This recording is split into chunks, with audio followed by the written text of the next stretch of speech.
Kai žmogus darosi tatuiruotę, jisai nori joje kažką įprasminti, kad tai būtų kodas. Noriu įsukti karmos ratą, taisydamas ar darydamas naujas tatuiruotės, padaryti gerą darbą jums. Aš esu Danielis Dečkovas ir pristatau jums Karma Tattoo Project.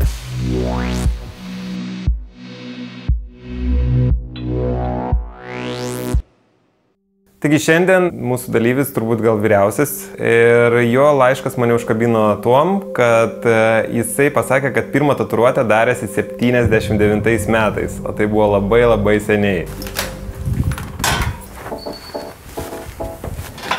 Labas rytas. Labas rytas.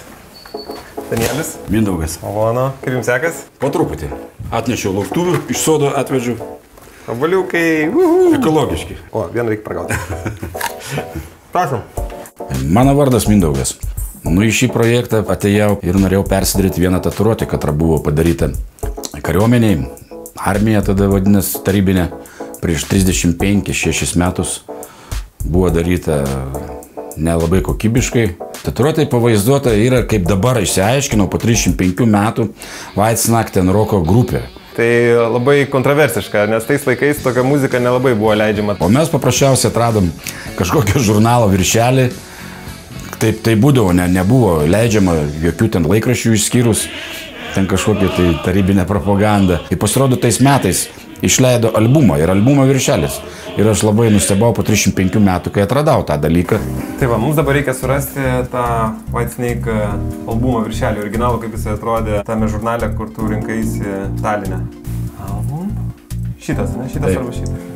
Šitas ryškesnis, jo. Jo, šitas geriau. Tai va, gerai, tai žodžiu, ta gyvatė nespalvota, taip? Jo, juodai baltą darom. Jo, toli moteriškė įdedam biškį spalvelių ir padarome foną purpurinį, taip, Mindaugai? Okay. Kadangi buvo sovietų užsklanda ir ta vakarietiška kultūra labai sunkiai prasiskverdavo, tai visa tai buvo daroma arba kalėjimuose, arba jūreiviai atveždavo, arba karininkai darydavosi. Nu, tai parodyk, Mindaugai, tą savo seną tatuiruotę, kurią dareisi. Aha, technika būdavo labai primityvi. Pradeda nuo adatos apvyniotas su siūlu, mirkoma į kanceliarinį rašalą ir va taip pabiški badomas piešinys, todėl tatuiruotės būdavo labai primityvios ir nekokybiškos. Tai ta prasme taip ir baksnavo, ne? Jo, ir buvo 3-4 adatos. Dar gerai padaryta. Ir žmogus pirmą kartą darė irgi. A kiek laiko nepameni darė? 4 valandas kažkur tai. O, 4 valandas. Nu ir ant drąsos buvo paimama stipresnė, ko nors.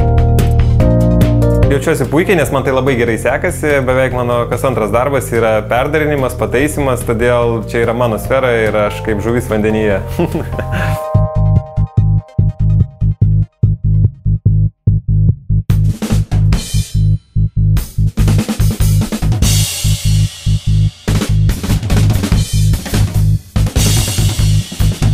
Gyvenimas iš esmės pasikeitė ir pilnavertis tapo. Po 2005 metų automobilio avarijos, kurios metu aš buvau išsviestas iš mašinos ir buvo daug visokių lūžių ir trūkių organų. Ir po to, po 13 parų komos, kai aš jau protavau, buvau pervestas iš reanimacijos į skyrių, dar mėnesį išgulėjau ligoninėje ir kai žmonės lankydavo mane, aš tada pats savo prisiekiau, kad aš daugiau negersiu nei lašo, kardinaliai viską pakeičiau. Ne tik, kad kraują visą perpilė, bet pakeičiau gyvenamą vietą, pakeičiau darbą, pakeičiau draugus. Kaip, draugai gal pakeitė mane. Dingo tie draugai, kaip aš dabar nuvalau dulkės Naviskio bonkis, nuo senų draugų nuvaliau dulkės. Nu, ir liko keli draugai, katrie iš tikrųjų pasirodo yra draugai. Atsisijoja viskas. Per tokius dalykus pamatai, kad dėl ko gyventi ir dėl ko verta gyventi. Nu tai va, tavo tatuiruotė patvarkyta, taip kaip aš ją įsivaizdavau, biškį foną dadėjau ir aš tai prašau pasiteisino. Ką manai, Mindaugai? Labai gerai. Diena ir naktis skiriasi nuo tos. Dėkui. Jaučiuosi dabar jau gerai. Buvo biškį skauda. Iki pilnos laimės dabar trūksta ištiesti skaudančią koją. Pasėdėti ramiai prie jūros. Taigi, Mindaugai, ačiū tau labai, kad dalyvai mūsų projekte. Iškentėjai visas 4 valandas ir pagaliau po 30 kelių. Po 35 metų. Po 35 metų ta tatuiruotė padaryta taip, kaip turėjo būti jinai iš karto padaryta. Ir dar savo ruožtų nuo studijos noriu padovanoti šitą knygutę. Lietuvos tatuiruočių menas. Ir kągi, linkiu tau sėkmės. Ačiū tau. Iki. Iki Mindaugai, te. Labai įdomus žmogus.